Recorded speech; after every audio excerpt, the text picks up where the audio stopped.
All right. It is Friday. And as you know, on Fridays, we do the Friday financial wrap up with Mr. Michael Zuber. How are you, Michael? Dude, I'm doing awesome. I look forward to this every week. The ability to look back at the last week and say, what are the top things to talk about is a true joy. So thank you so much. I love it. I love it. So today is September the 2nd, God, 2022. September already. I know it's crazy. The year's flying, right? Yeah. So let's talk about it. Rates. What happened with rates this week? So rates have unfortunately ticked over 6% again. And the reason this is important for a real estate channel is they did this in June.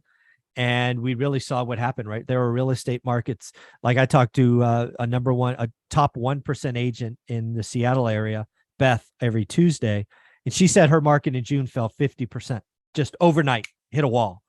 If you guys are paying attention, rates actually backed up since then. They went actually sub 5 for a second. Well, given Jerome Powell's declaration that pain is coming, rates spiked. 10 years now over 3.26. The 2 years at a 14-year high. Mortgage rates just ticked over 6%. So, I think it was Wednesday of this week. And I think rates go higher from here. And this just means there's pain, right? And oh, by the way, you know this, real estate is seasonal. Yep. We have just left the hot season. Welcome to winter. We're going to head into winter with rates over 6%, with rates going to 6.25, 6.5, potentially 7, into the slowest period of the year, into a period where I actually expect, Ty, inventory to go down, rates to go up. Transactions are going to fall off a cliff again. We are ultimately going to see a 50% crash nationwide, peak to trough, sometime Q1, Q2. So, yeah, it's going to be slow. Rates are going up. It's going to be slow. Rates are going up. I want everybody who's watching, especially you viewers on YouTube, stay to the very end because I want to get a prediction. What will rates be next year? We're going to talk about that at the very end. So Let's talk about jobs this week. What happened with the jobs number? Yeah, so every week there's an important economic number. At least it seems that way. We had a jobs number coming out. Just to give a frame of reference, if you don't watch us, last month, jobs were expected to be like 256, and they came in hot at 523, basically a double. Basically, everybody's like, oh, my God, the job market's hot. Jerome Powell has to raise rates.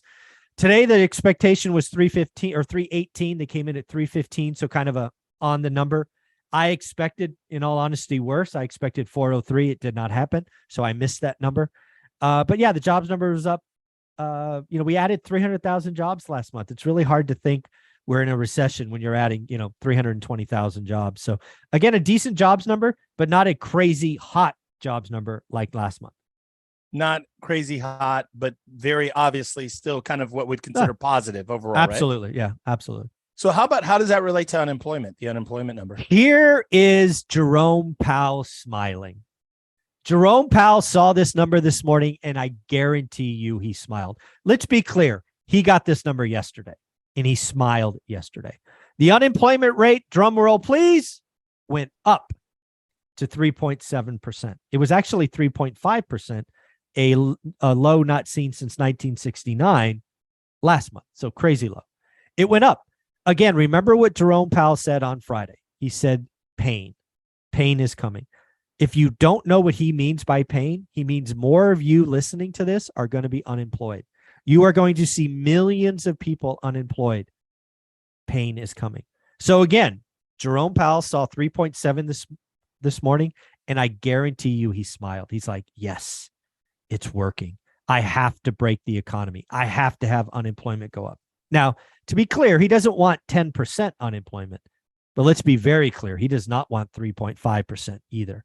It is if job unemployment stayed that low, we would have this nasty thing called wage spiral inflation, and it is ugly. So again, it's one number. It can be revised. It may change next month, but again, you can only react to what is in front of you, and I guarantee you Jerome Powell was smiling when he saw 3.7. Very interesting unemployment number and how that relates. Speaking of Jerome Powell, let's talk about Jerome Powell and his mission. And also, too, there might be that listener who's listening for the first time. Who is Jerome Powell? What is his job? What is his mission? Yeah, so Jerome Powell is the chairman of the Federal Reserve. One might argue he is the most powerful person on the planet. Yes, even above the president of the United States. His mission is twofold: stable prices and full employment. That's kind of the stated goal of the Federal Reserve. He has done full employment, but he has let stable prices run away. If you're living under a rock, inflation is at a 40-year high. I think last month was 8.5. His goal is 2%. 8.5, in case you're wondering, is more than 2%. So he has a job, and he is very clear. Rates are going up. Rates are going up faster. Rates are going to stay up longer. We are not cutting. We are not pivoting. They are going to crush demand. They are going to cause a recession. He's stopped saying soft landing. Unemployment is going up. Jerome Powell's mission is to get CPI from 8.5 to 2. And he's going to do it month after month. It doesn't fall fast, but that is his mission. If you're in the real estate game, kind of good news, bad news. Bad news first. We are in a business in real estate that is most leveraged to debt. Most people put 20, 25% down as investors. Most homeowners, the average homeowner puts 11% down. Some of you are putting 3.5. Some of you are putting 0. What does that mean? It means you're very levered to debt in interest rates. And in an environment where rates are already up to 6% and likely going higher, it's going to slow down. And again, Jerome Powell is warning you, your job, your commissions are going down. Now, if you roll that over, you flip that over and you look at this from an investor, I am more excited about 2023 than I've been any market except 2010. Yep. 2010 was an amazing year. It was the bottom. I knew it, right? Because I look every day. 2023 is going to be amazing, but for different reasons. I am going to actually get to talk to motivated sellers. I'm actually going to get to talk to people that are interested in seller financing. I expect to buy the biggest building we've ever bought in the next 2 years, all because of rates going up, all because of busted syndications, all because of pain. I've been preparing for this. If you watch my channel, you know we've talked about a housing slowdown.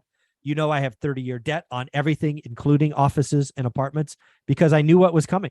We have a little kitty of cash that's ready to deploy. I am ecstatic for what's coming. Recessions are when you get wealthy. Bear markets are when you get wealthy. I am not scared. I have been doing the work every day. I have a buy box. I know what a great deal looks like.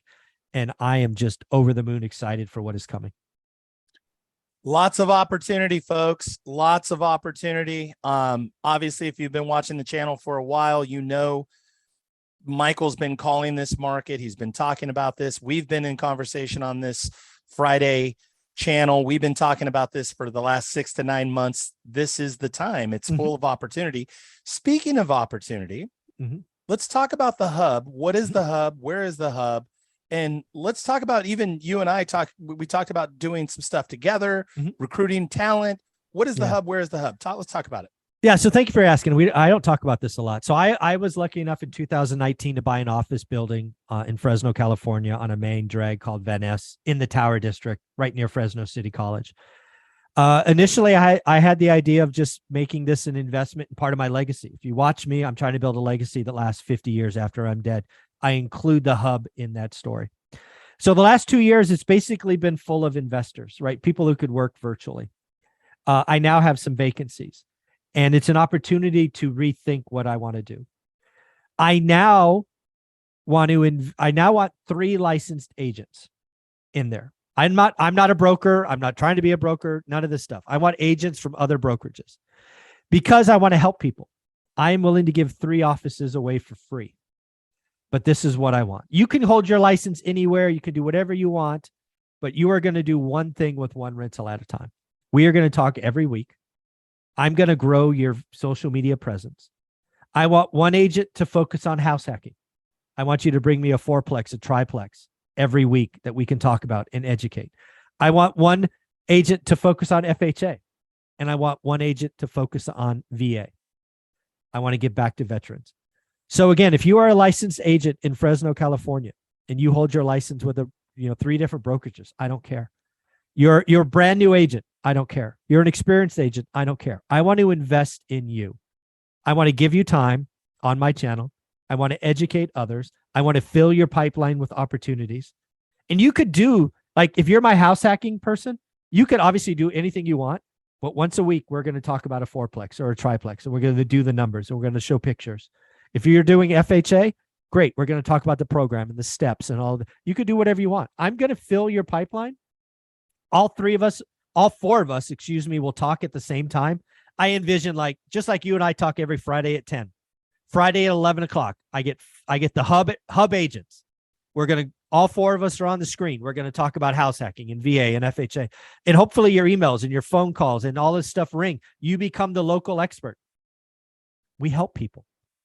That's what, again, the hub is I spent hundreds of thousands of dollars on purpose trying to build a spot that I can build my legacy. I have 3 vacancies. I want to fill it up. Now let's talk about you and I. You and I have had a great relationship. You and I did some, you brought me down to your event, Evo event, which I was happy to be a part of. I want to do something together. I want to help you expand to Fresno. I want to put somebody on your team there. I want to market together. Again, I'm not done buying, right? Again, think about this. I not only want to do house hacking, VA, and FHA, I want somebody else in the office to help people in trouble. For example, you and I could create our own mailer that basically says, hey, we see that you're 90 days late. Come to the hub and we will show you your options. Again, we're not trying to buy squat. At this point in the cycle, we are trying to help somebody that's 90 days late. Maybe we give them a form letter that says, hey, this is how you ask for a mortgage forbearance. Did you know you can do this? Did you know you can do that? Maybe we give them some websites. We just try to help people in pain. I think that would be amazing. And yes, it is not lost on me. Occasionally we will buy something, but the purpose is to help dozens of people a week, hundreds of people a month. And then, oh, by the way, sure, we'll get paid a couple of dollars. But those are the things that I'm thinking about. All of this is because I want a legacy that lasts 50 years after I'm dead. I want you to be a part of it if you want to be. I have other resources. We could do weekend events down there. I just think there's more things we could do. But the reason I wanted to talk about the hub with you is because you have a bunch of agents. Hopefully somebody here knows an agent in Fresno that wants to do this with me. I will invest with them, and I don't need $1 from you. That's what I'm thinking. I love it. I love it, folks. That's an incredible opportunity. And I love the fact that, Michael talked about this pre-roll and we said, hey, let's talk about it actually on the video on today's play. So specifically, if you're in the Fresno market, if you're an agent, if you're looking to expand your business and want to grow, again, Michael's coming from a place of contribution. And again, something we've talked about, we've said it on this channel many times, it's really about community. And that's what Michael's really talking about. The hub is building a community of like-minded people, obviously to make contribution, to help people. And then of course, do well by doing well. Of course, you're going to make a lot of money. You're going to grow your business. You're going to grow your reach and your presence in the marketplace. And I will also say, Michael, that I'm going to also throw in that anybody, the 3 agents, whether they're at independent brokerages, they work for another, we don't really care, but also the opportunity to plug in with the things that I'm doing with training, that I'm doing with our sales team and our cold callers and things like that. I want to also just throw that in there because again, absolutely 100%. You give so much to the community, Michael, to the Evo community and me personally. This is a project of contribution, but of course, yes, you're going to grow your business. So if you have any interest in that, message Michael, DM him. He's easy to find, one rental at a time. You can also reach me, ty@tylg.com. Very, very simple. We would love to connect with you. Folks, absolutely a great opportunity. Michael, last thing, we teased them in the beginning. What do you think interest rates will be a year from now? If we go September 1st, 2023, I have a number in my head. What's your number for 1 year from now? So I'll answer 30-year mortgage. 30-year mortgage, owner occ, 20% down, best credit, right? That rate. Yep. So I think we peak at 7.25, kind of like March, April. September 1st, 2023. I'm going to hope we're at 6.9. I love it. I love it. I want you to be right, by the way. So it's interesting. My hallucination and just throwing out wild numbers was something like an 8%. Oh, yeah. It's crazy, possible. Right? Yeah. But your guess is as good as mine. My crystal ball is just as broken as yours. My brain can't wrap my head around an 8% 30-year mortgage. Because again, let's play this out. 8% 30-year owner occ, best credit, 20% down. That means investors, we're paying 9.5. Right. Maybe 9.75. Unless you do creative financing. Oh, of course. No, yeah. We're just talking, Right. But origination. Yeah. That's that would be wild. You want to talk about a broken housing market? Go ahead and stick an 8 on it. Woo, ooh, ouch. That's scary. Well, in the 1990s, when I bought my first deal and when I was starting in the business, I would see 8.5s and 8.25s and 7.75. And I've borrowed at 12. I mean, let's not get it twisted. I've borrowed at 12. Sure. I mean, if the deal makes sense, again, the beauty about being an investor is I don't care what the cost of capital is. It's one variable, but it hurts. It crushes first-time homeowners. Oh, an 8 would crush first-time owners. Well, that would hurt. I think your number's a better educated guess, though, based on your tracking the market. I think you're right. 7 is okay. I'm gonna be hopeful for your 7. Yeah, so 7.25 is the peak. I think that's March, April, and I'm gonna call it 6.9 September of next year. Let's just have some fun. Very interesting, folks. You heard it here. Subscribe to his channel, One Rental at a Time on YouTube. You can find his course.